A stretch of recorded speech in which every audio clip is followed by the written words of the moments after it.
ស្ត្រីម្នាក់នេះបញ្ចេញគូតសិចស៊ីរបស់នាងឆាប់ឡើងពួកគេជាគូស្នេហ៍ដែលស្រឡាញ់គ្នាខ្លាំងតែសកម្មភាពរបស់ពួកគេ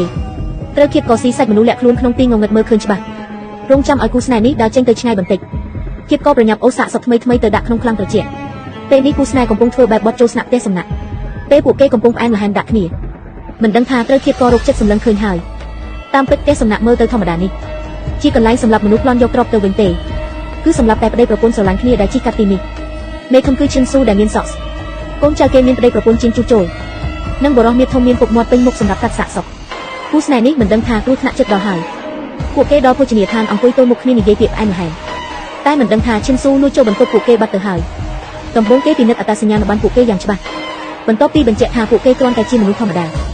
មាត់របស់គេបញ្ចេញស្នាមសាច់ដ៏អាក្រក់មួយថែមទាំងថើបខោខ្លីរបស់ជេននេះទៀតផងតែឈិនស៊ូយល់ថាប៉ុណ្ណឹងមិនទាន់អស់ចិត្តទេបន្ទាប់មកគេដើរសង្ហាចូលភោជនីយដ្ឋានក្នុងនាមជាម្ចាស់ផ្ទះសំណាក់និយាយជាមួយពួកគេប្រាប់ថាគេជាម្ចាស់ដីល្បីឈ្មោះនៅតំបន់នេះតែដោយសារបន្តតំណែង3ចំនួនឥឡូវគ្មានចិត្តចង់គ្រប់គ្រងដីនោះទេ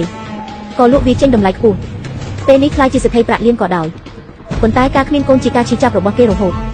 បើជេននេះព្រមបង្កើតកូនឲ្យគេនឹងឲ្យនាងរស់នៅសុខស្រួលមួយជីវិត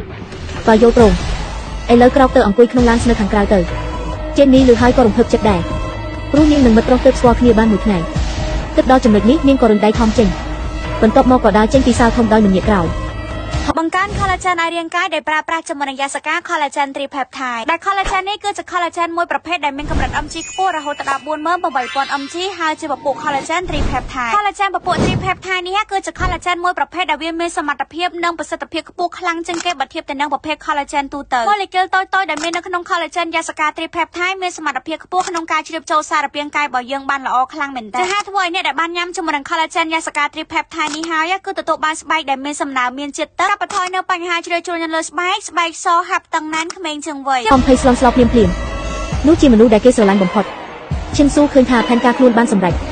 ពេលចាក់ចេញមិនភ្លេចប្រាប់ប្តីប្រពន្ធជាងជួសជុលស្អែកកំចាត់ថងចោលទៅដើម្បីឲ្យគ្នាយើងបានឆ្អែតមួយទេប៉ុន្តែឈិនស៊ូសប្បាយចិត្តលឿនពេកហើយពេលថមត្រឡប់ដល់បន្ទប់វិញជេននីរងចាំនៅទីនោះយូរហើយនាងមិនបានទៅចាំឈិនស៊ូក្នុងឡានទេតែចេញព្រោះមិនចង់ឮឈិនស៊ូនិយាយច្រើនប៉ុន្តែអីដែលពួកគេមិនដឹងនោះគឺឈិនស៊ូដាក់កាមេរ៉ានៅគ្រប់បន្ទប់ទាំងអស់តាមដានសកម្មភាពអ្នកដំណើរគ្រប់ពេលឃើញជេននីមិនខ្វល់ពីបំណងល្អខ្លួនឈិនស៊ូមានអារម្មណ៍មិនល្អស្បថានឹងឲ្យអ្នកទាំងពីរទទួលលទ្ធផលវេទនាបន្ទាប់មកគេមើលកាមេរ៉ាផ្សេងទៀតចៃដន្យលឺស្រីសក់វែងម្នាក់ដឹងប៉ូលីសអំបញ្ញមិនញៀងឃើញសាំងបៀវកាន់ជើងសាកសពដើរយ៉ាងរំភើយរេឈើភ័យពេកក៏ប្រញាប់ទាញវាំងនឹងបិទដើម្បីគេចពីភាពគួរឲ្យខ្លាចនេះសកម្មភាពមាននៅតែសាំងបៀវមើលឃើញជាងជួសជុលដេវីតក៏ធ្វើជាមិនដឹងរឿងសួរនាងទាំងដឹងថាអំបញ្ញមិនញៀងឃើញអីរេឈើដឹងច្បាស់ក្នុងចិត្តបើសារភាពតាមត្រង់ច្បាស់ជាស្លាប់ក៏យំខ្លាំងហើយប្រាប់ថាខ្លួនទៅតែញូកទឹកមិនបានឃើញអីទាំងអស់ហើយដេវីតក៏ពូកែដែរតែជាជឿសម្ដីនាងទៅវិញពេលឈិនស៊ូដឹងរឿងនេះក៏ទៅដេវីតភ្លាមសួរទាំងកំហឹងថាគេចេះធ្វើការអត់តែដេវីតមិនចង់ស្ដាប់បញ្ជាគេទេពិតមាត់អីគេអ្នកប្រាប់មកថាប្រពន្ធខ្ញុំបង្កើតកូនប្រុសអាយុ2ខែឲ្យខ្ញុំបានម៉េចទាំងដែលនាងមិនបាននៅជាមួយខ្ញុំ3ឆ្នាំហើយអ្នកឆ្លើយមកឈិនស៊ូគ្មានវិធីក៏ទៅរកប្រពន្ធដេវីតឈ្មោះស៊ីឈីនឲ្យនាងលួចស្ដាប់ទូរស័ព្ទក្មេងស្រីនោះទើបដឹងថាឪពុករេឈើជាប៉ូលីសពេលនេះកំពុងធ្វើដំណើរមកទីនេះឈិនស៊ូដឹងថាប៉ូលីសមិនងាយស្រួលទេក៏បញ្ជូនប្តីប្រពន្ធជាងជួសចូលចេញទៅភ្លាមត្រៀមលួចសម្រាប់ប៉ូលីសតាមផ្លូវវាប្រហាមុនទើបមានព្រៀបពេលជាមួយគ្នានេះជេននីនឹងថមលេងវាពេញមួយយប់ឥឡូវនេះឃ្លានខ្លាំងណាស់អ្នកទាំងពីរសម្រេចចិត្តញ៉ាំអីសិនចាំចេញដំណើរចំណែករេឈើក៏ឆ្លៀតឱកាសនេះលួចចូលក្នុងឡានរបស់ថមបន្ទាប់មកជេននីនិងថមក៏ញ៉ាំអាហារពេលព្រឹកនៅភោជនីយដ្ឋានសាំងបៀវប្រញាប់ហៅអ្នកទាំងពីរឲ្យអង្គុយប៉ុន្តែពួកគេមិនដឹងទេពេលដែលពួកគេអង្គុយចាំកាហ្វេឆ្ងាញ់នៅតុសាំងបៀវឃើញស្រីស្អាតបែបនេះក៏ស្រក់ទឹកមាត់បាត់ទៅហើយគេចេះតែលួចមើលជេននីរហូតហើយគេឆ្លៀតពេលដែលអ្នកទាំងពីរមិនចាប់អារម្មណ៍ដាក់ថ្នាំសណ្ដំចូលក្នុងកាហ្វេរបស់ពួកគេការថើបគ្នារបស់អ្នកទាំងពីរធ្វើឲ្យសាំងបៀវកាន់តែមានអារម្មណ៍ក្តៅខ្លួនគេក៏យកស្លាបព្រាដែលដាក់ថ្នាំមិញមកលើកលែងបន្ទាប់មកគេក៏យកកាហ្វេដែលឆុងរួចទៅជូនពេលដែលអ្នកទាំងពីរត្រៀមនឹងផឹកស្ត្រីឈួតម្នាក់នៅខាងក្រោយស្រាប់តែចិត្តកណ្ដឹងមិនឈប់ហើយចង្អុលទៅកាហ្វេរបស់អ្នកទាំងពីរតែនិយាយមិនច្បាស់អ្នកទាំងពីរឆ្ងល់នឹងទង្វើរបស់នាងណាស់ប៉ុន្តែនៅពេលនោះសាំងបៀវខ្លាចបែកការក៏កាន់កាំភ្លើងរត់ចេញពីផ្ទះបាយភ្លាមថមក៏មិនខ្លាចដែរដកកាំភ្លើងរបស់ខ្លួនមកតម្រង់ទៅសាំងបៀវវិញភ្លាមសាំងបៀវឃើញថាអ្នកទាំងពីរមិនទាន់ផឹកកាហ្វេហើយថែមទាំងមានកាំភ្លើងទៀតក្នុងស្ថានភាពមួយទល់នឹងពីរ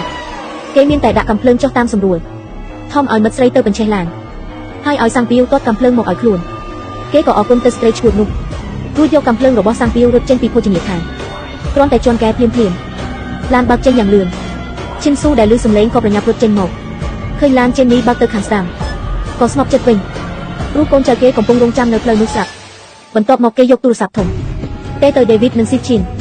បញ្ជាឲ្យពួកគេស្ទាក់សម្លាប់តាមផ្លូវប្តីប្រពន្ធ David ឈប់ឡាននៅគៀនផ្លូវរងចាំចំណេញមកដល់ស្រាប់តែមានឡានប៉ូលីសមួយគ្រឿងបើកមកពីមុខពេលនោះ David ក៏ធ្វើដូចឈួតចាប់សក់ Sitchin អូសចុះពីលើឡានថែមទាំងទះកំភ្លៀងនាងយ៉ាងខ្លាំងប៉ូលីសឃើញបែបនេះក៏មិនអាចនៅស្ងៀមបានក៏ចុះពីលើឡានដើរមករកពួកគេហើយឲ្យ David កាប់មុខនឹងឡានពេលប៉ូលីសដើរទៅជិត David ដើម្បីប្រមានអ្នកជាកូនប្រុសមិនក៏វាស្រីបែបនេះការពិតនេះគឺជាល្បិចរបស់ប្តីប្រពន្ធគេតែសម្ដែងឲ្យមើលទេតើដើម្បីចាប់ចំណីដែលមកដល់កន្លែងបន្ទាប់ពីចាត់ការរួច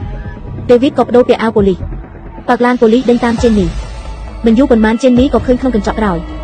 ឃើញឡានប៉ូលីសកំពុងដេញតាមនាងក៏ឈប់ឡាននៅគៀនផ្លូវពេលចេននេះលុកខ្លួនចេញមកក្រៅចង់សួរនាំប៉ូលីសដែលដើរមកថមត្រូវស៊ីឈិនដាក់ថ្នាំសណ្ដំឲ្យសន្លប់ពេលនាងដឹងថាមានរឿងមិនស្រួលអីគ្រប់យ៉ាងវាហួសពេលទៅហើយខ្លួនឯងក៏ត្រូវប៉ូលីសខ្លាំងៗដល់កំភ្លើងបាញ់ថ្នាំសណ្ដំឲ្យសន្លប់បាត់ស្មារតីពេលឈើលាក់ខ្លួនក្រោយឃើញហេតុការណ៍នេះនាងភ័យខ្លាចខ្លាំងណាស់នាងដឹងថាត្រូវតែរត់គេចឲ្យលឿនមុនពួកគេដឹងខ្លួនប៉ុន្តែសំណាងអាក្រក់ពេលនាងរត់ចេញពីឡានទៅវារហូតស្ថាន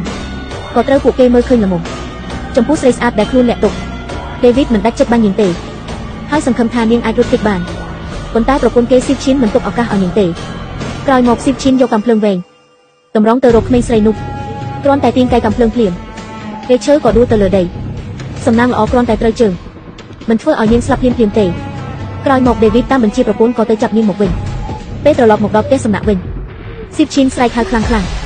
បញ្ជាសាំងពីវឲ្យយកសាច់ចេញពីឡានចំណែកថមត្រូវ David Lee យកទៅបោះចោលក្នុងរណ្ដៅស៊ីម៉ងស្ងួតមួយរណ្ដៅនេះជ្រៅណាស់ហើយរលងទៀត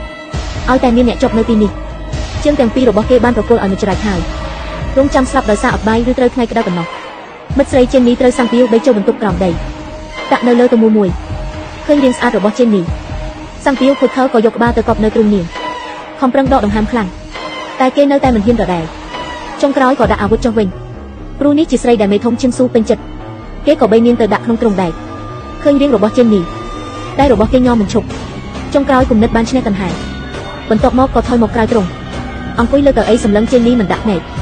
ហើយយាទឹកមាត់មិនឈប់មិនយូរប៉ុន្មានឈិនស៊ូក៏បើកឡានមកដល់ស៊ីឈិនក៏រត់ទៅទទួលភ្លាមប្រាប់ពីស្នាដៃខ្លួនទៅមេធំយ៉ាងសប្បាយចិត្តដើម្បីឲ្យរង្វាន់កូនចៅឈិនស៊ូក៏លុកដៃចូលក្នុងសម្ពុតនាងហើយខាប់នាងរោរៀលគេឲ្យស៊ីឈិនទៅលាងខ្លួនចេញនេះឲ្យស្អាត David ដែលត្រឡប់មកពីបោះថមចោលបានឃើញទស្សនវិជ្ជានេះតែដោយសារគេកំសាកក៏មិនហ៊ាននិយាយអីរួចក៏ដើរចេញពីទីនេះទៅពេលនេះស៊ីឈិនមកដល់បន្ទប់ក្រោមដីចំពោះបញ្ជាមេថាឲ្យថ្នាក់ថ្នមស៊ីឈិនមិនអាចធ្វើបានទេព្រោះចេញនេះគំរាមស្នេហ៍នាងនឹងមេធំនាងក៏យកទូយកទឹកសម្ពាធខ្លាំងបាញ់ចេញនេះយ៉ាងខ្លាំងនាងច្រណែនព្រោះចេញនេះស្អាតនិងសិតស៊ីជាងសាំងពីវក្រៅនោះឃើញចេញនេះទឹកខ្លួនក៏លេបទឹកមាត់មិនឈប់ងាកមើល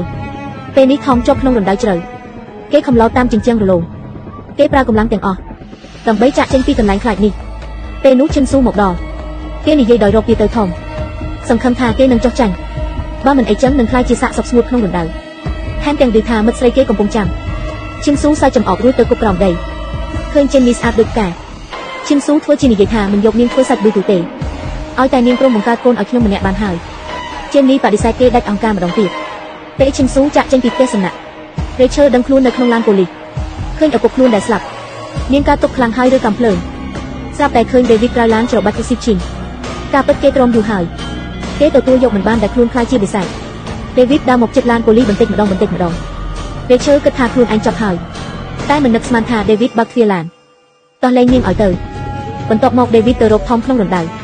គេសារភាពកំហុសរបស់ខ្លួនដោយការខ្មាស់អៀនថមស្ដាប់មិនយល់សោះតែសុកថមចង់ចូលទៅជួយប៉ុន្តែហួសពេលហើយគេមានតែយកសាកសព David ធ្វើជាចណ្ដាលឡើងចេញពីរណ្ដៅបានសម្រេចពេលជាមួយគ្នានេះចេននេះកំពុងតែបញ្ចេញកាយវិការសិក្សាកាយវិការតាក់ទាញអារម្មណ៍ណាស់សាំងពីវនៅក្រៅគុកមើលឡើងហៀទឹកមាត់ចុងក្រោយទុកចិត្តមិនបានក៏បើកទ្វារគុកតែសាំងពីវដែលត្រៀមសប្បាយមិនដឹងថាចេននេះលាក់ដៃគោក្នុងដៃទេចេននេះចង់យកសោនៅលើតុដើម្បីចាក់សោជើងខ្លួនឯងតែត្រូវសាំងពីវចាប់ជើងបានថមឮសំឡេងស្រែករបស់ចេននេះពីគុកក្រោមដីគេស្ទុះចូលក្នុងគុកភ្លាមយកដំបងវាក្បាលសាំងពីវយ៉ាងខ្លាំងពេលនេះទូរស័ព្ទក្នុងដៃស្រីឈួត បែរជាទៅឈិនស៊ូដល់ចៃដន្យពេលឮសំឡេងពីខាងទៀតឈិនស៊ូដឹងភ្លាមថាមានរឿងហើយក៏ប្រញាប់មកផ្ទះសំណាក់វិញភ្លាមចេននីរត់ចេញមកដោយប្រញាប់ពេកក៏ដួលលើដីឃើញស៊ីបឈីនត្រូវគេច្របាច់ក៏ស្លាប់ក្នុងរណ្ដៅនាងក៏ភ័យស្លន់ម្ដងទៀតស្ត្រីឈួតដើរតាមមកកាន់ដំបងមានឈាមគូសញ្ញាបត់ឆ្វេងលើដីចេននីយល់នៃភ្លាមអ្នកទាំងពីរក៏បើកឡានចេញទៅពេលនេះឈិនស៊ូឈរលើភ្នំបានត្រឹមមើលថមបើកឡានរត់អ្នកទាំងពីររត់ចេញពីកន្លែងបីសាច់នេះហើយតែមិននឹកស្មានថាឈិនស៊ូស្រាប់តែលេចមុខតាមផ្លូវធ្វើដៃជាសញ្ញាមនុស្សម្នាក់នឹងឡានមួយប្រឈមមុខត្រៀមប្រយុទ្ធតើអាចរត់រួចទេឬត្រូវត្រឡប់ចូលរូងបីសាច់វិញអីគ្រប់យ៉ាងមិនទាន់ដឹងច្បាស់ទេពេលនោះថមបញ្ឆេះឡានមិនឆេះសោះឃើញបីសាច់អាវស្នូដើរមកជិតពួកគេបន្តិចម្ដងអ្នកទាំងពីរភ័យខ្លាចខ្លាំងណាស់ទីបំផុតពេលអ្នកទាំងពីរអបគ្នាឡានក៏ឆេះឡើងវិញកំហឹងប៉ុន្មានថ្ងៃនេះខ្លាចជាកម្លាំងថមក៏ជន់កែឡានអស់ទំហឹងចំណែកឈិនស៊ូឈរនៅកណ្ដាលផ្លូវមិនខ្លាចឡានដែលបើកមកលឿនសោះគេធ្វើដូចមានសិលអញ្ចឹងបើកដៃពីរចង់ឲ្យឡានឈប់គេត្រូវឡានបុកហោះតែម្ដងត្រូវឡានកិនពីលើដួលនៅលើផ្លូវគួរឲ្យស្រឡាញ់ណាស់មិនអីទេអូនសម្លាញ់ពេលនោះនៅកន្លែងស្មៅចិត្តនេះរេឈើក៏ចេញមកនាងឃើញអ្នកដែលធ្វើបាបខ្លួនហើយសម្លាប់ឪពុកនាងទៀតរេឈើមិនដោះលែងគេងាយស្រួលទេ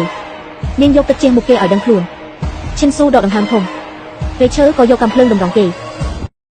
ការរួមបញ្ចូលគ្នាជាមួយនឹងអានុភាព3យ៉ាងរបស់អាស៊ីតអាមីណូដែលមានម៉ូលេគុលតូចឥតខ្លាំងមែនទែនបានធ្វើឲ្យយ៉ាស្កា collagen tripeptide คล้ายទៅជា collagen ដែលមានឥទ្ធិពលយ៉ាងខ្លាំងក្លានិងមានសមត្ថភាពជ្រាបចូលទៅកាន់កោសិកាស្បែកបានយ៉ាងជ្រៅនិងលឿនជាង collagen ធម្មតាកូននឹងដកជាហើយធ្វើឲ្យយើងញ៉ាំទៅឆាប់ទទួលបានប្រសិទ្ធភាពខ្ពស់ស្បែកសភ្លឺថ្លាសហាប់តឹងណែនបែបមានសំណើមតាំងពីញ៉ាំជាមួយនឹងប្រអប់លើកដំបូងកត្តាទាំងអស់នេះហើយដែលធ្វើឲ្យអតិថិជនរបស់យ៉ាស្កា collagen បានញ៉ាំហើយគឺត្រឡប់មកឲ្យ feedback គ្រប់គ្នាតែម្ដងបន្ទាប់ពីបានញ៉ាំជាមួយនឹងយ៉ាសកា collagen ហើយសង្កេតឃើញថាកញ្ចក់ដែលតែងតែមានសភាពពុកផុយคล้ายមកជាកញ្ចក់ដែលមានភាពរឹងមាំនិងដុសលូតលាស់បានល្អកាត់បន្ថយបញ្ហាសក់ជ្រូកជួយឲ្យសក់របស់យើងដុសលូតលាស់បានលឿនមិនត្រឹមតែប៉ុណ្ណោះទេសម្រាប់បងស្រីពេលមករដូវមានការឈឺចុកចាប់រដូវមកកក់ដុំគឺជួយសម្រួលបានល្អខ្លាំងមែនទែនកាន់តែពិសេសញ៉ាំតែមួយថ្ងៃមួយដបនឹងជួយបង្កើនថាមពលនៅក្នុងរាងកាយនិងបំពេញជាតិទឹកបានយ៉ាងល្អដែលជាហេតុធ្វើឲ្យស្បែកដែលមានសភាពយាធ្លាក់មុខមនជាំស្នាមអាចរយប្រែមកជាស្បែកដែលសភ្លឺទន់មាត់អាឡងនិងសហាប់តឹងណែនបែបធម្មជាតិក្នុងការញ៉ាំជាមួយនឹងយ៉ាសកា collagen tripeptide ដែលមានកម្រិត mg ខ្ពស់រហូតដល់ 48000 mg គឺជាជម្រើសដែលល្អសម្រាប់សុខភាពនិងសម្រស់ឲ្យកាន់តែក្មេងជាងវ័យ